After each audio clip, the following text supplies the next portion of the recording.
The story begins in a faraway corner of the galaxy, in a region so remote that it was almost forgotten by the main civilizations of humans. This was a place of quiet stars, deep darkness, and the occasional glimmer of light from distant suns that barely reached the surface of the planets that orbited them. It was here, on a small barren world with jagged rock formations and dusty plains, that a human colony had been established. The planet, though unremarkable in appearance, held great potential for exploration. Its soil contained rare minerals that could be useful for scientific experiments, and its thin atmosphere, though harsh, was just breathable enough to support life in sealed habitats. Life on this planet was not easy. The colonists had to constantly manage the balance between survival and exploration. Every day involved careful planning, strict routines, and precise calculations. The weather was unpredictable, with sudden storms of fine metallic dust that could damage sensitive equipment and make travel outside the habitat dangerous. Water had to be purified, food had to be grown in artificial farms, and every electrical device had to be maintained meticulously. Any small mistake could have serious consequences. Among the settlers, Captain Alina Riker stood out as a natural leader. Alina was not born on this distant planet. She had been trained for years in command and survival before being assigned to this outpost. She had sharp eyes, a calm demeanor, and the ability to make decisions quickly under pressure. Her leadership was what kept the colony organized and safe, even in the face of unknown threats. The colonists respected her, but they also feared the immense responsibility she carried. Every decision she made could mean the difference between life and death in such an unforgiving environment. Despite her training and experience, Alina often felt the weight of isolation. The planet was so far from human civilization that communication was slow and unreliable. Messages took weeks, sometimes months, to travel back to Central Command, and replies came even slower. The colonists had to be self-reliant, solving problems with the limited resources they had on hand. There was no immediate help if something went wrong. This isolation, while difficult, had also created a strong sense of community among the settlers. They depended on each other, not just for survival, but also for companionship and support. The small colony had its own rhythms and traditions, small celebrations to keep spirits high, and routines that everyone followed like clockwork. The outpost itself was a collection of domed habitats, scientific labs, and storage units, all connected by reinforced tunnels that could withstand the harsh weather. Outside, the landscape was stark and unforgiving, stretching for miles with rocky outcrops, shallow craters, and deep canyons. There were no trees, no rivers, and no visible signs of life apart from the occasional movement of dust devils across the barren plains. Despite the lack of natural beauty, the settlers had grown attached to their home. They had named small landmarks, marked trails for exploration, and even created a few gardens inside the domes to remind them of Earth. The colony had one lifeline to the outside universe, a small, emergency SOS beacon designed to send distress signals across space. It was a simple device, nothing like the massive communication arrays used on starships or space stations. Its purpose was straightforward. If the colony ever encountered danger they could not handle, the beacon would send a signal, alerting anyone who might be monitoring to their plight. No one expected it to be used often. After all, the planet seemed isolated and calm. The settlers had grown confident, believing that the likelihood of encountering a major threat was minimal. The SOS beacon was just a precaution, a piece of security that rarely crossed anyone's mind in their daily routines.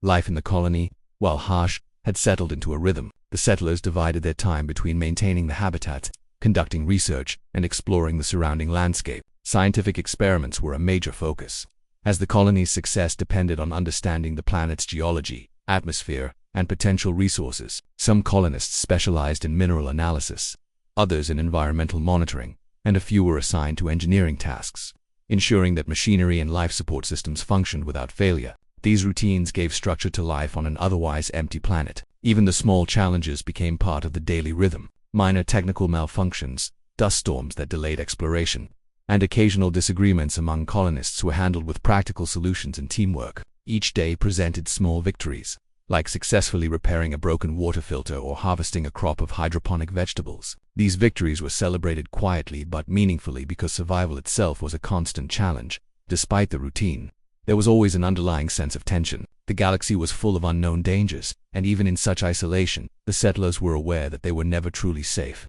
Stories from other colonies about rogue asteroids, hostile alien lifeforms, or lost explorers circulated among the group. Alina often reminded everyone that preparedness was the key to survival. Every tool, every sensor, every system had to be checked regularly. Nothing could be taken for granted. And yet, life continued, and human curiosity and resilience thrived. The settlers built small robots for exploration, drones to scout dangerous terrain, and monitoring stations to detect environmental hazards. They worked tirelessly, motivated not only by duty but also by the hope that their colony could eventually become a stepping stone for humanity's expansion into the galaxy, far beyond this small planet. In the dark reaches of space, a race known as the Deathworlders moved silently through the void. These beings were legendary among civilizations, feared for their unmatched efficiency and deadly might. Entire fleets of ships capable of obliterating planets operated under their command. Guided by intelligence and protocols that were precise and ruthless, the Deathworlders were not known for aggression without cause. They did not act on impulse or emotion. Instead, they followed strict rules, responding to threats or signals with an intensity that left other civilizations trembling. To the Deathworlders, a small SOS signal from a remote human colony might seem insignificant, but their systems treated every distress signal as a high-priority event. The galaxy had learned to respect their presence, and stories of worlds that vanished after triggering their attention circulated as warnings. The settlers, completely unaware of this, believed that they were alone, safe in the far reaches of the galaxy. They had no reason to imagine that their simple SOS beacon could ever summon such a force.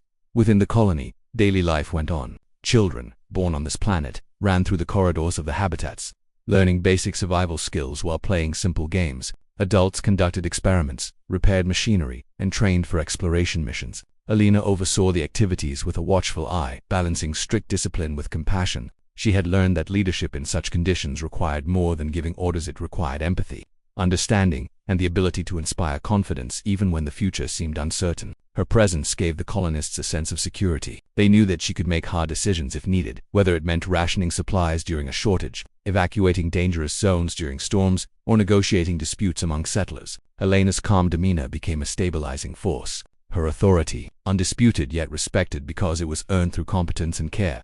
The colony also maintained a small archive of human history, culture, and knowledge. Books, digital records, and simulations kept the settlers connected to Earth and the wider universe. Even in isolation, humanity's legacy persisted in their minds and routines. Music, art, and storytelling were part of life, providing comfort and entertainment in an otherwise harsh environment. The settlers would gather to share stories of past heroes, scientific discoveries, and personal experiences. These gatherings reinforced bonds and reminded everyone of their shared purpose, not only survival but also the continuation of human civilization. As the days passed, the outpost appeared calm and orderly, yet the subtle fragility of their existence was always present. A sudden equipment failure, a miscalculated exploration, or a natural hazard could quickly turn routine life into a struggle for survival. And above all, the SOS beacon remained, a small, unassuming device whose importance was yet to be revealed. It was designed for emergencies, a safety measure that no one expected to use. Little did the settlers know, this small piece of technology would soon trigger events far beyond their imagination. A minor alert, a tiny signal, could ripple across the vastness of space and awaken the attention of a force whose presence alone could determine life or death. The contrast between the quiet, routine life of the human settlers and the potential threat of the Deathworlders created a tension that was invisible yet palpable. It was a story of vulnerability and resilience, of human curiosity existing alongside the unknown dangers of the cosmos. The settlers believed they were alone, that the galaxy had little reason to notice them. But in reality, their existence was now connected to something far greater, something ancient and formidable. The calm before the storm was settling over the colony, a deceptive sense of security that masked the extraordinary events that were about to unfold. Every detail, from the dust storms outside to the careful maintenance inside, set the stage for a chain of events that would test the limits of human courage and ingenuity. The introduction of this story shows both the fragility and determination of humanity. A small colony, isolated on a barren planet, survives through careful planning, teamwork, and leadership. They are unaware of the vast, dangerous universe around them and of the ancient, deadly beings that watch from afar. The stage is set for a dramatic turning point, where a single small SOS signal, designed merely as a precaution, will summon the attention of the Death. The settler's story begins quietly, with ordinary routines, personal relationships, and a careful balance between risk and survival. Yet beneath the surface lies the potential for extraordinary events, and the simple act of living on the edge of the galaxy will soon lead them into a confrontation with forces far beyond their understanding.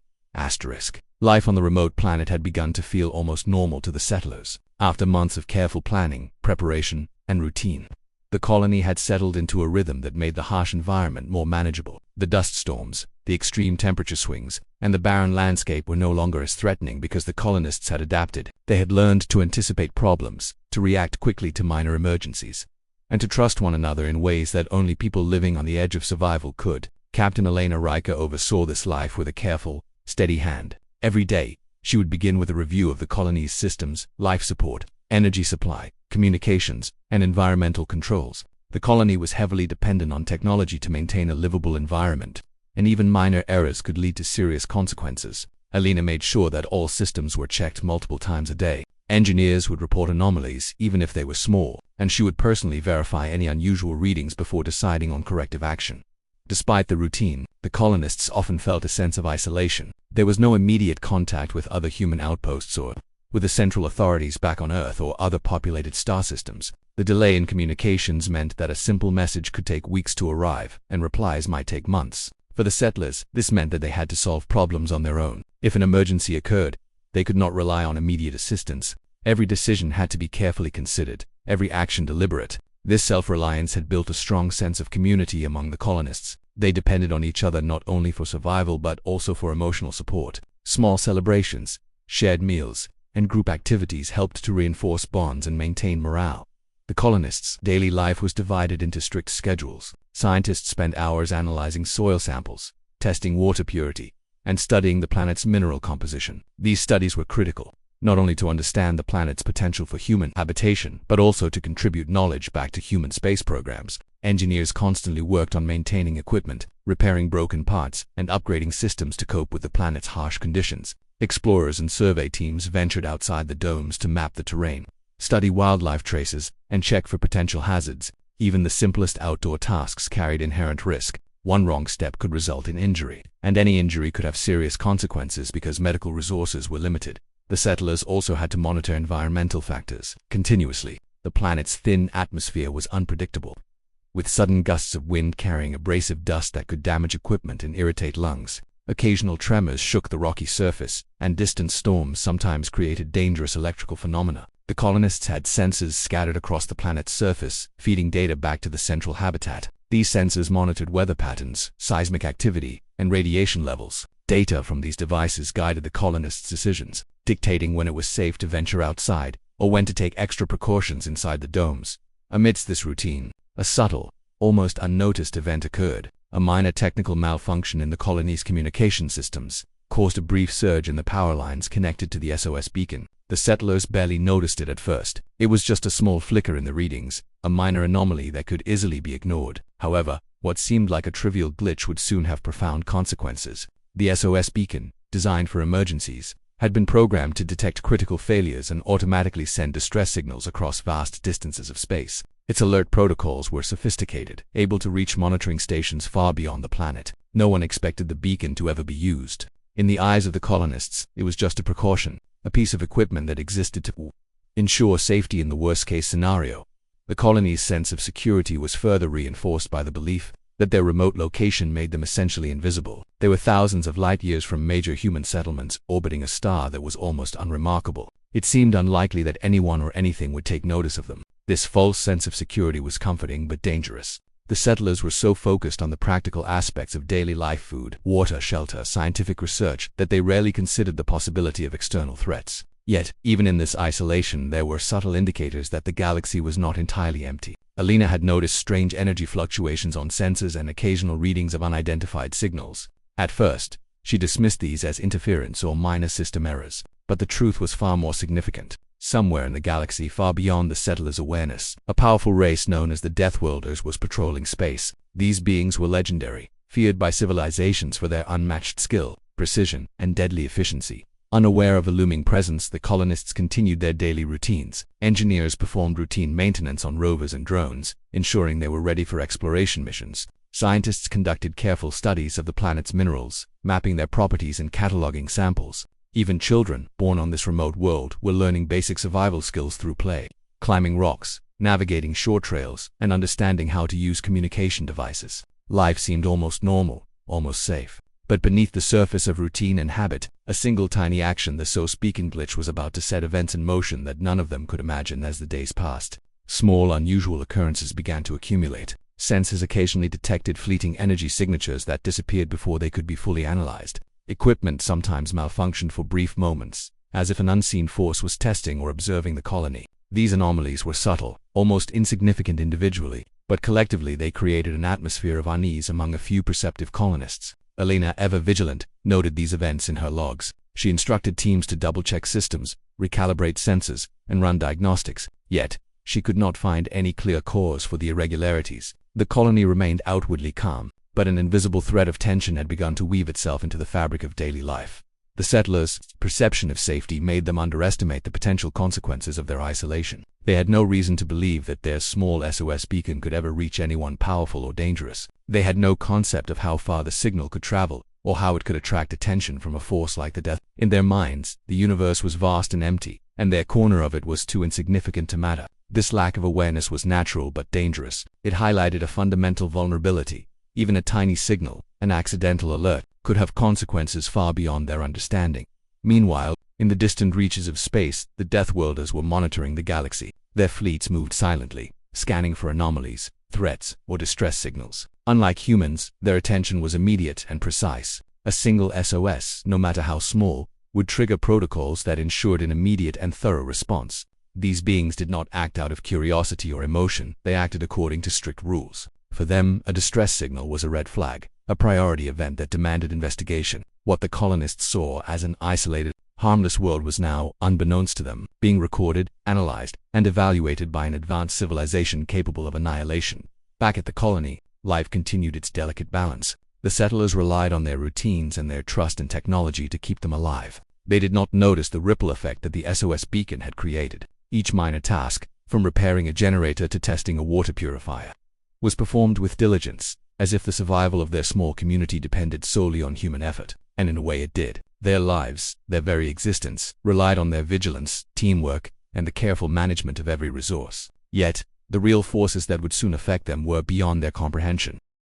Elena's leadership remained central to the colony's stability. She balanced discipline with empathy, ensuring that everyone remained focused yet motivated. Daily briefings, scheduled drills, and team activities reinforced the importance of preparedness. She reminded everyone that survival was a collective effort, and that each individual's contribution mattered. The colonists respected her, not only because of her authority but also because of her ability to make difficult decisions under pressure. She was the calm in the storm, the steady hand guiding the colony through the uncertainties of their harsh environment. During this period of early stability, the stage was quietly being set for events that would challenge everything the colonists knew. The small SOS beacon, an unassuming piece of technology designed for emergencies, had already begun transmitting its signal. The implications were not yet visible to the settlers, who were preoccupied with the immediate concerns of daily survival. Unbeknownst to them, the universe beyond their planet was vast and complex, and their actions, however minor, could ripple across light years. This early phase of the story illustrates the delicate balance between routine and danger. The colony had adapted to its harsh environment, building a life of structure, purpose, and survival skills. They were self-reliant, careful, and resilient. Yet, their isolation, combined with a lack of awareness of external forces, created a vulnerability that they could not anticipate. A single tiny SOS, triggered by a minor technical glitch, would soon transform this quiet routine existence into a confrontation with forces far beyond their understanding. It was a reminder that in the vast universe, even the smallest action could have extraordinary consequences. The settlers' lives, filled with careful planning, scientific exploration, and cautious optimism, continued in this fragile balance. Their routines, their struggles, and their small victories built a sense of confidence and community. Yet, the invisible presence of the Deathworlders responding to the unnoticed SOS loomed on the horizon. The stage was set for tension, suspense, and an eventual confrontation that would test the limits of human courage, adaptability, and resilience. What seemed like a peaceful, routine existence was actually the calm before a storm that none of them could have imagined. After weeks of routine life, a sense of unease began to creep into the colony. At first, the colonists dismissed it as fatigue, the natural tension of living on a harsh and remote planet. Yet, subtle signs suggested that something was not quite right. Sensors, which normally provided reliable data about the environment, began showing irregularities. Fluctuations in atmospheric pressure, faint energy readings, and unexplained interference in communication devices appeared. These anomalies were minor at first, barely noticeable, but they persisted, like tiny tremors before an earthquake. Alina Riker, ever vigilant, began to take note of these events. She instructed the engineers to run diagnostics, recalibrate instruments, and check all connections multiple times. Each check revealed nothing conclusive, which only increased the tension. It was as if the colony was being watched, tested, or probed in ways the humans could not understand. The colonists' perception of safety, which had been their comfort for months, started to fracture. Small incidents, previously shrugged off, now began to feel like harbingers of danger. A rover sent to explore a nearby canyon returned with slightly damaged equipment.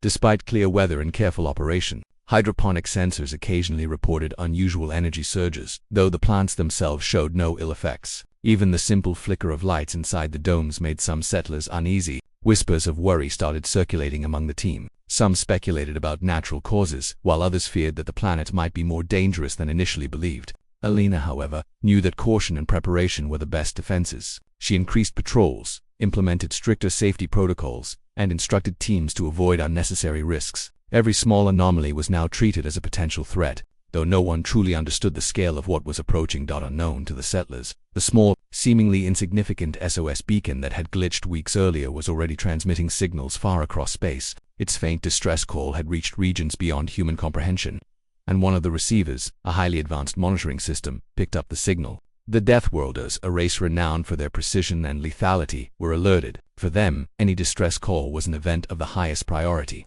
It did not matter if the signal came from a tiny human colony on an unremarkable planet. Their protocols dictated an immediate and precise response. The Deathworlders' fleets, moving silently through the void, began shifting course. Their immense ships, capable of unmatched destruction, were directed toward the coordinates of the SOS back at the colony. Life continued outwardly as normal, but the tension grew. Even simple tasks became laden with anxiety. Engineers double-checked every repair. Scientists approached experiments with extra caution, and explorers paused frequently to ensure that nothing was wrong with their sensors or navigation equipment. There was an unspoken sense among the settlers that something invisible, yet substantial, was approaching. Children played cautiously, mimicking the adults' vigilance, and even mundane activities like preparing food, checking water filters, or monitoring oxygen levels were executed with heightened alertness. Elena held regular briefings to calm fears, reminding everyone that vigilance did not mean panic. Yet, even she could not deny a subtle edge of worry. Something was coming. She could feel it instinctively, though she had no way of measuring or confirming the threat. As the days passed, the anomalies grew more noticeable. Energy readings spiked for no apparent reason, sending alarms through the colony's monitoring systems. Unfamiliar signals interfered with communications, making it difficult to coordinate between different sections of the habitat. Drones sent outside to survey the terrain occasionally malfunctioned, their navigation systems unable to maintain stability despite proper calibration. Small accidents began to occur. Tools were misplaced, systems were accidentally shut down, and minor injuries were reported. The colonists tried to rationalize these occurrences as simple human error or technical glitches, but the frequency and pattern of these events made some uneasy. Alina, aware that stress and isolation could also exacerbate perception, worked tirelessly to maintain morale. She organized group activities, ensured adequate rest periods, and encouraged open discussion of fears and concerns. Yet, beneath these measures, the underlying tension continued to build. It was as if the colony was caught in a slow, invisible current, moving toward something it could not yet see.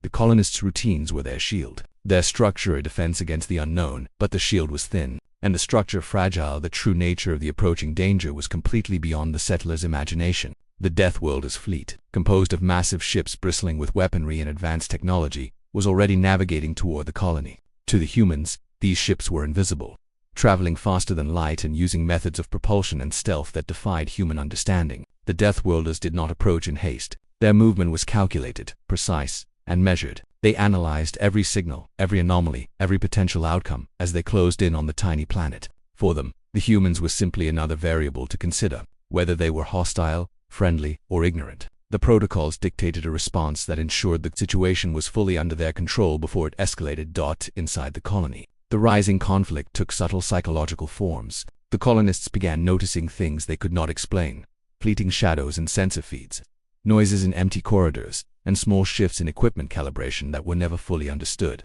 These events, though minor, contributed to a growing sense of unease. Some settlers started keeping a closer eye on each other, worried that stress might cause mistakes or dangerous decisions. Trust, though still strong, began to strain under the invisible pressure of the unknown. Conversations became more cautious, and people spoke less freely, sensing that they were approaching a situation beyond their control.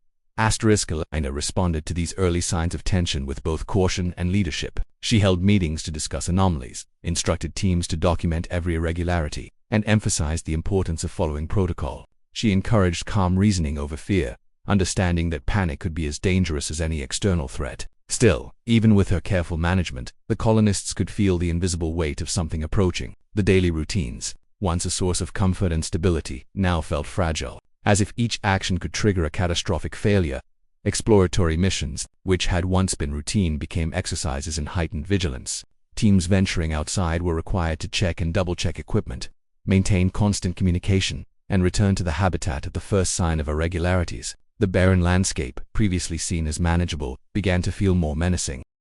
The rocky terrain, the dust-filled air, and the wide-open spaces were no longer neutral. There became elements of tension, each shadow and echo potentially hiding danger. Even the simple act of walking to a distant sensor station required careful planning, coordination, and constant awareness of the environment.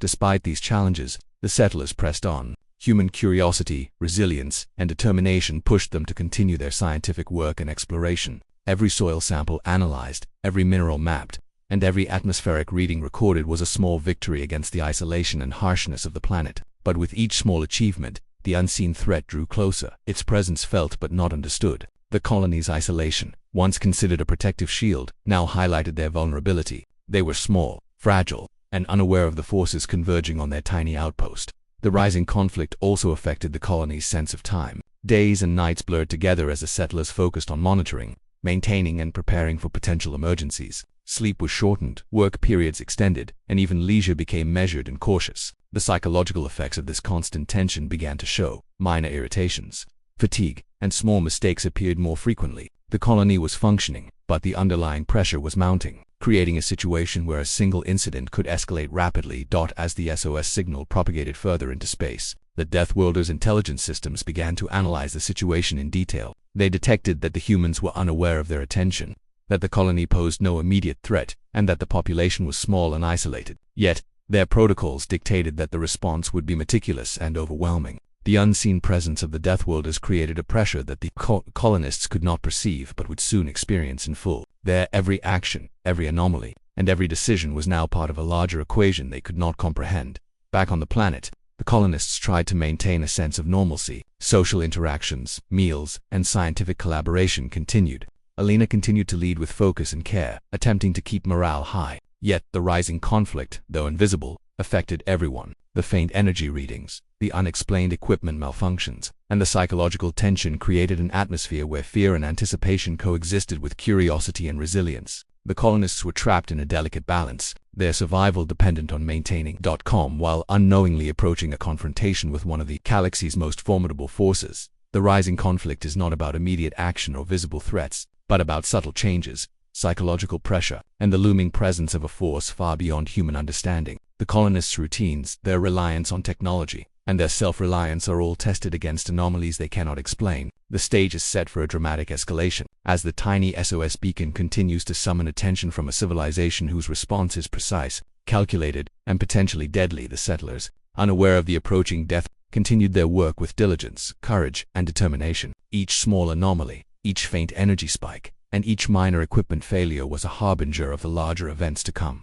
Human resilience, adaptability, and leadership were all in play, yet the true scale of the approaching force remained hidden. The colony's early stability and routines had been disrupted, not by a visible enemy, but by unseen forces responding to a tiny signal. The tension, subtle yet pervasive, created a sense of rising conflict that would soon erupt into a confrontation that would test every aspect of human courage, ingenuity, and survival. The moment the breaking point arrived, it changed everything for the colonists in ways they could never have anticipated. Life on the remote planet, which had been filled with routine, small victories, and careful preparation, now felt fragile, almost insignificant in comparison to what was about to unfold. The quiet, orderly existence of Captain Alina Riker and her team of settlers came to a sudden halt one day when the colony's sensors picked up a massive energy spike in the upper atmosphere. At first, the readings were confusing. Nothing in the past could have prepared them for what they were seeing. The energy signature was immense, overwhelming their instruments and defying all known physics as they understood it. Alina immediately called an emergency meeting.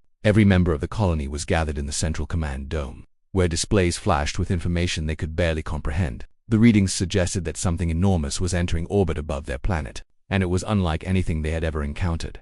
The first visible sign of the threat appeared as faint lights shimmering in the upper atmosphere. At first, the colonists thought it might be a meteor shower or a natural aurora caused by unusual solar activity. However, as the lights grew larger and more structured, it became obvious that this was no natural phenomenon. Massive silhouettes began to appear against the stars, shapes that were angular, metallic, and impossibly large. The colonists stared in awe and terror as the enormity of the situation dawned on them. These were ships, not simple craft, but massive vessels, each one seemingly capable of housing thousands of smaller machines or personnel. The size alone was enough to terrify them, dwarfing every structure they had built on the planet. Panic began to ripple through the colony. Though Captain Elena Riker maintained her composure, the fear among the settlers was palpable. People shouted questions, tried to contact the fleet through the colony's communication channels, and frantically prepared escape shuttles. Though they knew the chances of survival were slim, the colonists had never imagined that the tiny SOS beacon, which had glitched weeks earlier, would draw the attention of a force so incomprehensibly powerful. Their minds struggled to process the scale of what was happening. For years, the Deathworlders had been the subject of stories and legends, an almost mythical civilization whose fleets could destroy entire planets in moments. And now, they were here, hovering silently in orbit, analyzing, observing, and waiting. Alina acted swiftly. She instructed all teams to secure critical systems, reinforce the habitats, and prepare the colony for potential evacuation. Engineers scrambled to ensure that power supplies and life support systems were stable. Scientists attempted to gather data on the approaching ships, trying to understand whether they were hostile or neutral. Communication officers frantically tried to send signals, not knowing if the massive vessels could even perceive human transmissions. Every minute was a test of nerves. Every decision carried weight, because a single mistake could spell disaster for the entire population. The sheer presence of the Deathworlders' fleet was overwhelming. Each ship was bristling with advanced technology beyond human comprehension. Weapon systems that humans could not begin to conceptualize glinted in the light of the distant sun. Massive hulls reflected energy readings back at the colony, creating a sense of immediacy, pressure, and inevitability. To the settlers, the fleet was not just large, it was a living, intelligent force. The way the ships moved in perfect coordination, scanning the planet, analyzing every energy signature, every motion, suggested an intelligence and precision far beyond anything humans had ever encountered. It was impossible to measure, predict, or challenge. The realization hit the colony like a tidal wave. They were utterly outmatched. Fear quickly transformed into paralysis. Some settlers froze in place, unable to move or speak as they watched the massive fleet appear overhead. Others tried to flee, rushing toward escape shuttles and exploration vehicles. Though the odds of surviving against such technology were almost non-existent, Alina had to assert control, giving clear, calm commands to prevent chaos. She knew that panic could lead to mistakes disabling critical systems, damaging equipment, or even accidentally triggering unnecessary alarms. Her authority was the only stabilizing force in the command center. As the colony teetered on the edge of complete disorder, amid the chaos, the settlers realized that they were being observed in ways they could not fully understand. The Deathworlder scanning systems were everywhere, invisible yet omnipresent. Sensors registered energy readings that could analyze human physiology, detect intentions, and predict movements with astonishing accuracy. It was not simply a fleet in orbit. It was a presence, a judgment, a silent evaluation of every action the colony took. The psychological pressure on the settlers was immense. Fear and awe coexisted in every mind, creating a tension that made even small decisions feel monumental. The colonists knew that every movement, every sound, and every transmission was being noted, and that any misstep could provoke a devastating response. The breaking point also revealed the colony's fragility. The settlers had adapted to a harsh environment, but nothing in their preparation could protect them from the sheer magnitude of this threat. The domes and reinforced tunnels that had provided safety against dust storms and minor equipment failures were now utterly insignificant against the fleet above. Escape routes were limited, communication channels were overwhelmed by energy interference, and the psychological weight of the situation was crushing. The tiny planet, which had seemed like a safe haven, was now the center of a vast, incomprehensible confrontation. Alina faced a profound moral and tactical dilemma. Should she attempt to communicate with the fleet, risking misunderstanding and provocation? Should she order an evacuation, knowing the shuttles were tiny compared to the potential power of the Deathworlders' weapons? Should she focus on maintaining the integrity of the habitat, hoping that a defensive posture would be sufficient to survive until the fleet's intentions became clear? Every option was fraught with uncertainty. Yet she knew that decisive action was required. Hesitation could result in panic, mistakes, or disaster. Her decisions, calm and deliberate, became the anchor around which the colony could function in the midst of overwhelming fear. As the fleet closed in, the magnitude of the threat became physically visible. Massive energy readings rippled across the sky, interacting with the planet's atmosphere in ways that defied human physics. Shadows of colossal ships stretched across the surface, casting entire sectors of the colony into sudden darkness. The temperatures shifted slightly as energy fields interacted with the planet, and small vibrations traveled through the ground, subtle but unnerving. The settlers had never experienced anything like this. Their understanding of the universe, limited as it was, struggled to contain the reality of what they faced. Yet, in the midst of this terror, subtle signs suggested that the Deathworlders were not immediately hostile. Their movements were precise, measured, and deliberate. They were scanning, analyzing, and observing, not firing indiscriminately. This tiny window of observation gave Alina hope, though it was tempered by the knowledge that any action could trigger a catastrophic response. Every choice she made had to be weighed carefully, balancing the survival of the colony with the risk of provoking a force whose power was nearly unimaginable. The settlers themselves began to respond in varied ways. Some worked tirelessly to stabilize systems, believing that technical preparedness could make a difference. Others sought shelter, trembling at the magnitude of what they were witnessing. A few tried to communicate with the fleet using every channel available, though it was unclear whether their signals were even perceptible. Psychological tension became a dominant force, as the fear of the unknown, combined with awe at the scale of the fleet, pushed humans to their limits. It was a test not just of survival, but of courage, reasoning, and the ability to maintain composure under extreme stress. As hours passed, the breaking point intensified. The fleet's energy readings continued to dominate the sky, creating a visual and emotional pressure that was almost unbearable. Settlers reported headaches, dizziness, and heightened anxiety. Children were moved to safe areas, comforted by adults, though the fear in their eyes was undeniable. Even the most experienced engineers and scientists were shaken. Elena's role became more critical than ever. She coordinated tasks, reassured the colonists, and made critical decisions with a clarity and calm that inspired confidence, even in the midst of overwhelming fear. Despite the terror, a strange sense of order emerged from the chaos. The settlers, trained for harsh environments and emergencies, began to work together more efficiently than ever. Tasks were divided, critical systems stabilized, and monitoring continued despite the psychological pressure. This cooperation highlighted a fundamental human strength. Even in the face of seemingly insurmountable odds, humans can adapt, focus, and function. The breaking point was not just a moment of fear, it was a test of resilience, leadership, and collective human determination. Then, finally, the fleet began to reveal subtle intentions. Small, precise communications and energy pulses suggested that the Deathworlders were evaluating the colony rather than attacking immediately. It was as if the enormous presence in orbit was a sentient judgment, capable of assessing the humans without direct interaction. The tension remained unbearable, yet it also provided the first glimmer of hope. Survival seemed possible, though it required perfect discipline, calm reasoning, and complete trust in Elena's leadership. The breaking point, in essence, was a moment of both terror and revelation. The settlers realized their vulnerability on a scale they had never imagined, facing a civilization capable of obliterating worlds with a single command. Yet, in this same moment, they also discovered their own resilience. Human courage, adaptability, and collective effort became their shield against the overwhelming presence in orbit. The SOS beacon, which had triggered this attention, had brought the Deathworlders to their planet, but instead of immediate destruction, the settlers were being tested, observed, and evaluated. Every action now mattered. Every decision, every movement, and every breath carried weight.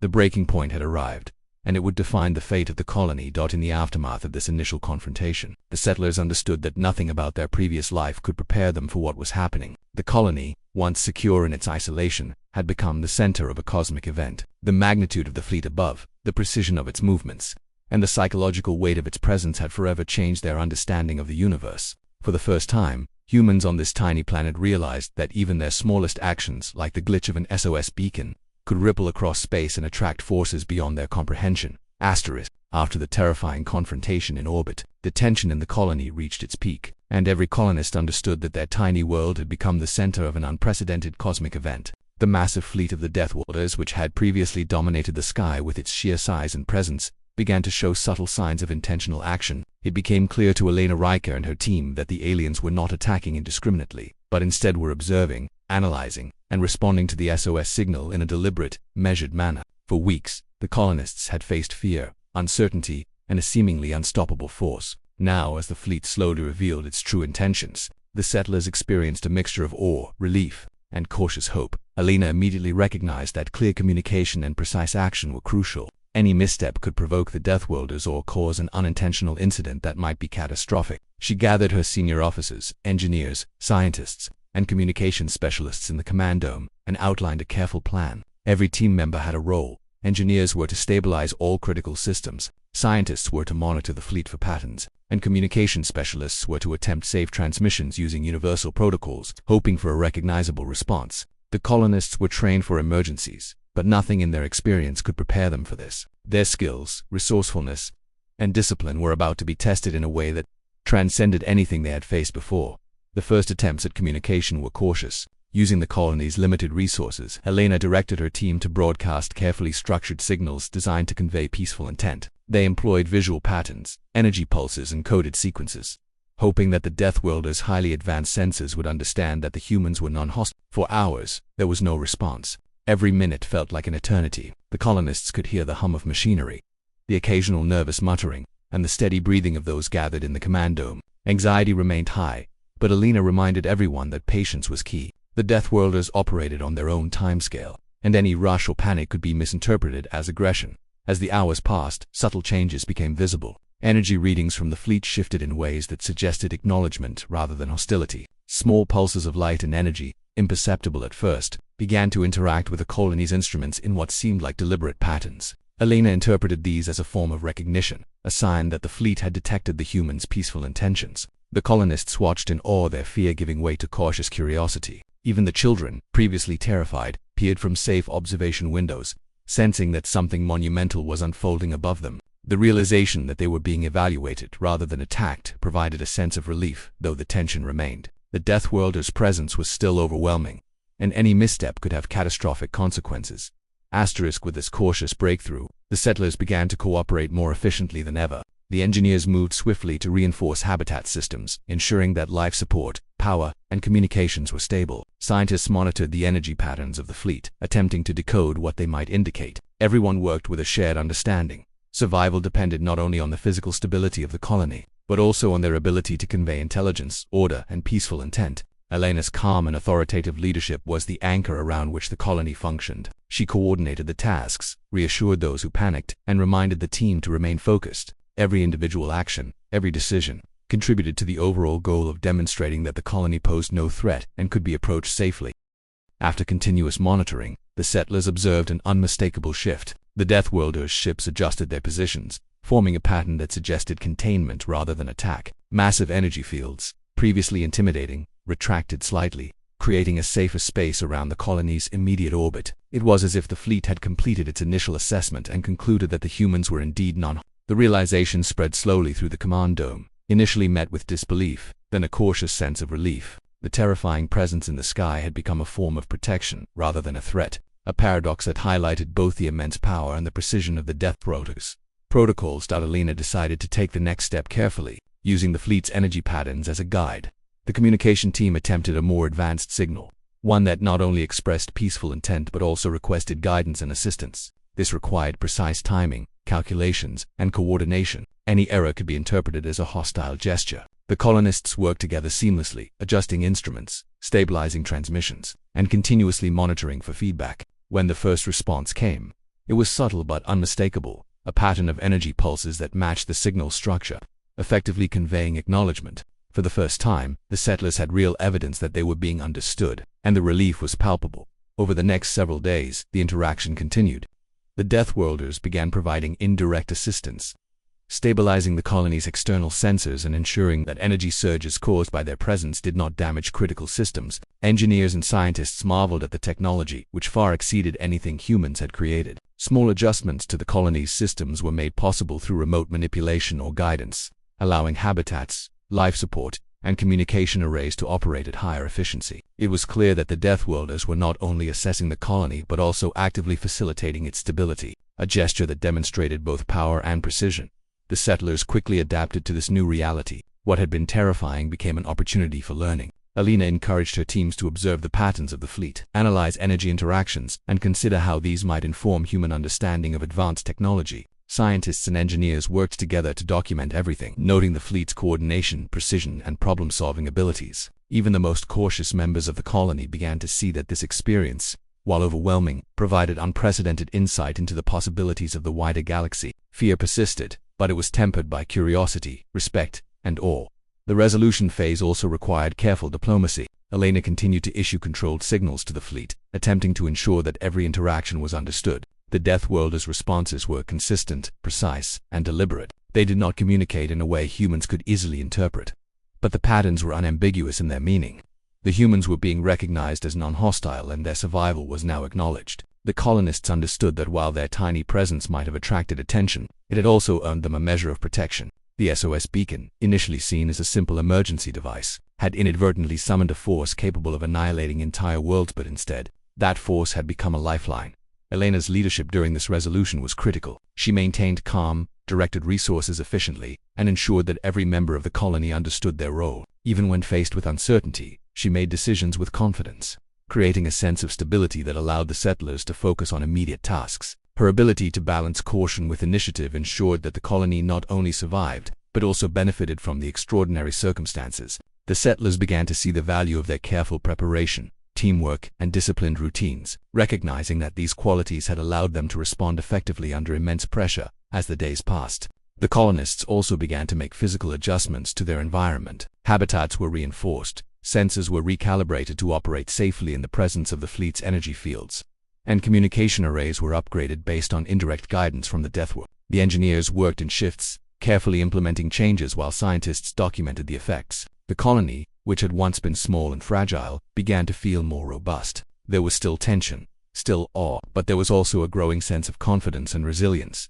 The most remarkable aspect of this resolution phase was the subtle shift in perception. The settlers, initially paralyzed by fear, began to understand that the Deathworlders' presence was not inherently hostile. Instead, it was methodical, logical, and precise. The overwhelming force in orbit, which had seemed terrifying and inscrutable, became an example of intelligence, discipline, and order. The colonists could observe and learn, not as a threat to be destroyed, but as a civilization to be respected and understood. For Alina and her team, this was a profound revelation, highlighting both the fragility and potential of humanity in the wider universe.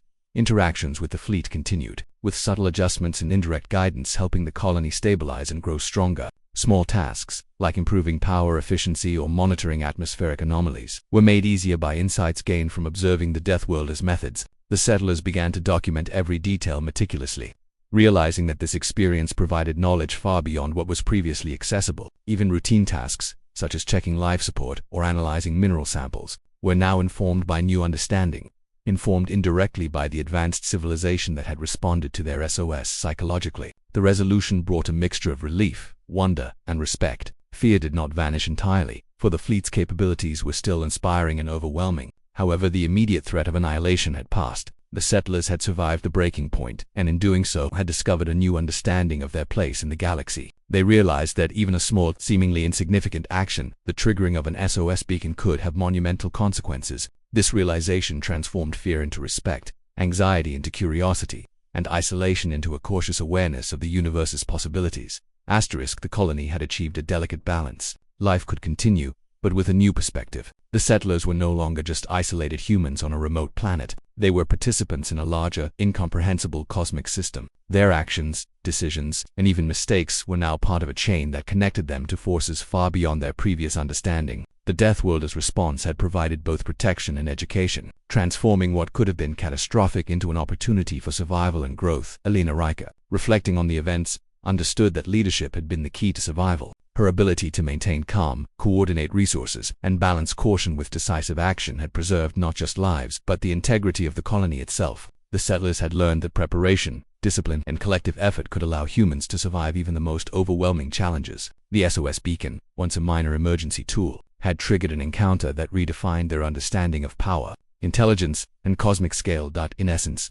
the resolution was not just about avoiding disaster, it was about transformation. The settlers emerged from the experience wiser, stronger, and more resilient. They had confronted the unimaginable, survived, and gained knowledge and insight that would influence the colony for generations. The tiny SOS that had triggered the Deathworlders' response had become the catalyst for both survival and enlightenment, showing that even the smallest signals can have consequences far beyond their origin. The colony was now safe, stable, and profoundly changed, with a newfound respect for the vast, unpredictable, and astonishing universe in which they lived.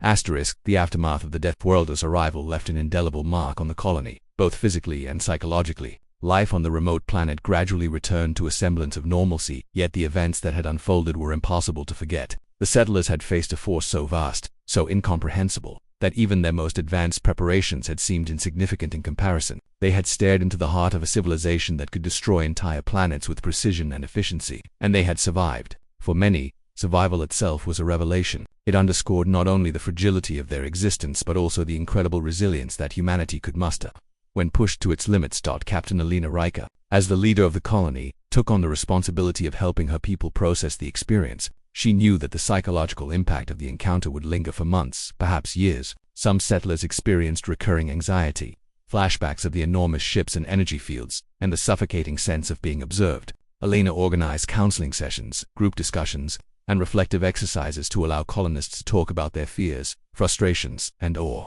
These sessions were not just about emotional healing, they were about understanding and integrating the lessons learned from the encounter. She emphasized that the experience had revealed both human vulnerability and potential, and that their survival was a testament to courage, discipline, and collective effort. The physical aftermath was equally significant. The presence of the Deathworlders fleet had created subtle disturbances in the planet's environment. Energy fields had interacted with the atmosphere in ways that had altered certain weather patterns temporarily. Minor shifts in local magnetic fields caused disruptions in equipment calibration. Even the terrain bore small changes, with some areas showing signs of unusual pressure or energy interference. Engineers and scientists spent weeks assessing these changes, repairing, recalibrating, and stabilizing systems to ensure that the colony could function optimally. Every adjustment made reinforced the settlers' understanding that they were now operating in a universe far more complex and interconnected than they had previously imagined. The colonists also reflected on the remarkable power of preparation and human ingenuity. Their routines, discipline, and careful planning had been crucial in navigating the crisis. Life support systems, communication arrays, and habitat reinforcements, while not designed to withstand the presence of a Deathworlder fleet, had functioned with remarkable efficiency under extreme stress. The settlers realized that their ability to adapt, think critically, and act cohesively had allowed them to survive in circumstances that might have overwhelmed any other group. This recognition fostered a sense of pride, not arrogance, but a deeper understanding of human resilience. They had faced the unimaginable and had come through not just alive but stronger in knowledge, cooperation, and spirit. One of the most profound changes was in the colonists' perspective of the universe itself. Before the encounter, the planet had felt isolated, remote, and insignificant. The settlers had believed that their actions mattered only locally, confined to the small colony and its immediate survival. Now they understood that even the smallest actions could have consequences that reached far beyond their comprehension. The SOS beacon, a tiny signal initially intended as a safety measure, had drawn the attention of a civilization capable of incredible destruction and incredible precision. This awareness reshaped their understanding of their place in the galaxy. Humanity, they realized, was both small and significant, fragile yet capable of influencing events in ways they could barely predict. The Deathworlders themselves remained a subject of fascination and awe. Although direct interaction had been minimal, the colonists observed the precision, logic, and discipline that defined the fleet's actions. The subtle guidance provided by the energy pulses and adjustments demonstrated a level of intelligence and coordination far beyond human capability. For the settlers, this was both humbling and inspiring. They understood that there were civilizations in the galaxy that operated on levels of technology, strategy, and foresight that dwarfed human achievement. At the same time, they recognized that humans had qualities: curiosity, adaptability, creativity that could allow them to engage with the universe in meaningful ways. Even in the face of incomprehensible power, children and young settlers, in particular, were deeply affected. Having witnessed something extraordinary, they absorbed lessons about courage, observation, and the importance of careful action. Educators and parents encouraged discussion, emphasizing the importance of understanding, respect, and preparedness. Stories of the encounter were told and retold, not as tales of fear, but as lessons in responsibility and the interconnectedness of the universe. For the next generation, the experience became a defining moment in their education and upbringing, shaping how they approached challenges, curiosity, and exploration. The colony also began to consider its future more carefully. Exploration missions resumed, but with new protocols informed by the lessons learned. Teams were trained to anticipate unexpected interactions with unknown forces, to respond with caution and intelligence, and to prioritize communication and observation over hasty action. Equipment was upgraded, sensors enhanced, and safety measures intensified. The settlers understood that the universe was full of potential dangers and opportunities, and that their survival depended not only on bravery but also on knowledge, preparation, and respect for forces beyond their understanding. Communication with Earth and other human settlements became a priority as well. Elena emphasized the importance of documenting the entire experience. From the triggering of the SOS to the response of the Deathworlders, detailed reports, sensor logs, and scientific observations were compiled to ensure that humanity could learn from the encounter. These records were intended to inform future colonies, explorers, and space programs about the potential consequences of even minor actions in the galaxy. The lessons of caution, preparation, and the unpredictable nature of the universe became part of the colony's legacy, extending far beyond their immediate survival. Despite the trauma, there was a sense of unity and collective achievement among the settlers. The breaking point had tested every individual, and the resolution had demonstrated the importance of leadership, teamwork, and resilience. The colony had survived not because of luck, but because of coordinated effort, reasoning, and trust in leadership. This realization strengthened social bonds, reinforced confidence in protocols, and instilled a lasting sense of community. Individuals who had previously doubted themselves or their role in the colony now understood their value. Every action, no matter how small, contributed to survival and collective resilience. Reflection also brought a deeper philosophical understanding. The settlers began to contemplate the vastness of the galaxy, the existence of civilizations far beyond human comprehension, and the delicate balance of life. They realized that fear and awe were intertwined, and that survival depended not just on physical preparedness but also on mental agility, humility, and respect for forces beyond immediate understanding. The encounter with the Deathworlders became a lens through which they could view their own existence, responsibilities, and potential. Humanity, though small and vulnerable, possessed qualities that could enable meaningful engagement with the broader universe. Alina Riker herself reflected deeply on the events. She recognized the weight of leadership and the profound responsibility of guiding a community through extraordinary circumstances. She understood that her decisions had been instrumental in preserving lives and maintaining order. At the same time, she acknowledged that survival had also depended on the courage, skill, and trust of every individual in the colony. The experience reinforced her belief in the importance of preparation, discipline, and empathy. She committed to sharing these insights, ensuring that the lessons learned would endure and inform future exploration, leadership, and human engagement with the unknown. Over time, the immediate fear of the Deathworlders' presence faded, replaced by cautious respect and curiosity. The fleet, having fulfilled its observation protocols, began to move away, leaving the colony intact. Settlers observed its departure with a mixture of relief and awe. The universe, they realized, was full of unimaginable forces, some threatening, some benevolent, and some simply indifferent. The encounter had demonstrated both the potential for destruction and the possibility of guidance, underscoring the complex and unpredictable nature of existence beyond their home planet. As the colony returned to daily routines, the lessons of the encounter were integrated into every aspect of life. Training programs incorporated simulations of unexpected events and interactions with unknown forces. Scientific research included studies of energy patterns and anomalies, aiming to better understand potential cosmic threats. Engineering projects emphasized redundancy, adaptability, and resilience, ensuring that the colony could respond effectively to unforeseen circumstances. Every aspect of the settlers' lives, from education to maintenance, was now informed by the understanding that the universe was vast, powerful, and full of possibilities. The settlers also reflected on the emotional impact of the experience. Fear, awe, anxiety, and wonder had coexisted during the confrontation, shaping not only individual psychology but also collective consciousness. They realized that their capacity to endure stress, adapt to uncertainty, and maintain focus under pressure had been tested to the limits. The experience became a benchmark, a reference point for understanding human resilience, and a reminder that even the smallest actions could have consequences that extended far beyond immediate perception. Finally, the SOS beacon, once a simple emergency device, became a symbol of both risk and opportunity. Its accidental activation had brought a force capable of annihilating them into contact with the colony, but it had also ensured their survival and provided knowledge beyond imagination. The settlers understood that technology, human initiative, and circumstance were intertwined, and that responsibility came with even the smallest tools. The lesson was clear: awareness, preparation, and respect for the unknown were essential in navigating a universe filled with powerful, unpredictable forces.